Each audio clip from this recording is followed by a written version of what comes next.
We, the jury, having been duly impaneled and sworn, find the defendant Jeffrey Stevens guilty of engaging in a pattern of corrupt activity, a first-degree felony, as he stands charged in the count 1 of the indictment. We, the jury, having been duly impaneled and sworn, find the defendant Zachary Bondurant guilty of engaging in a pattern of corrupt activity. After deliberating for an estimated 4 hours, jurors returned guilty verdicts Wednesday on all 30 counts against 2 area men accused in engaging in a pattern of corrupt activity in a drug trafficking enterprise. Jurors heard testimony from nearly 20 witnesses over the course of 2 days in Highland County Common Pleas Court and began their deliberations Wednesday. Jeffrey Stevens was found guilty of 17 counts, including trafficking, possession, and the first-degree felony charge of engaging in a pattern of corrupt activity. Zachary Bondurant was found guilty of 13 counts, including possession, trafficking with the specification that the crimes took place near a school, and engaging in a pattern of corrupt activity. Judge Rocky Koss denied the defense motions for pre-sentence investigations and proceeded immediately to sentencing. Bondurant was sentenced to 11 years in prison, and Stevens was sentenced to 13 years. Last week, Roger Castle, who was the alleged ringleader in the drug enterprise, was sentenced to 9 years in prison. Koss said that the sentences will send a message to other drug dealers in Highland County.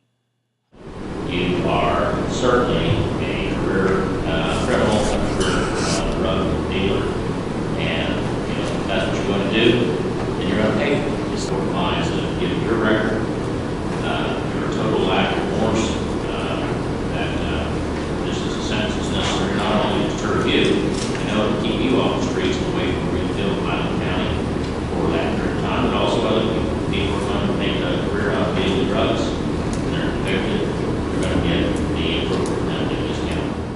Highland County Sheriff Ron Ward said these convictions and other pending corrupt activity cases will put a significant dent in the drug trafficking in Highland County. As Judge Koss said, it sends, I think, not only a strong message to these individuals that there's a payday for using criminal enterprise to profit, plus putting heroin out in our communities. These 2 individuals are going to pay a hefty price, as well as Mr. Castle, who took a plea for 9 years. We have other cases, as you know, pending, and these cases are going to make a significant stranglehold on the heroin that's coming into this county. And I'm completely satisfied with the job. I know our detectives work many hours on this case. Ms. Collins, people at the prosecutor's office work many hours on this case. And it's a culmination of agencies working collaboratively, which comes to an end. These are the priorities of our office. And when you see a jury hear all the evidence, listen carefully, and return guilty verdicts on every single count, I'm very satisfied. And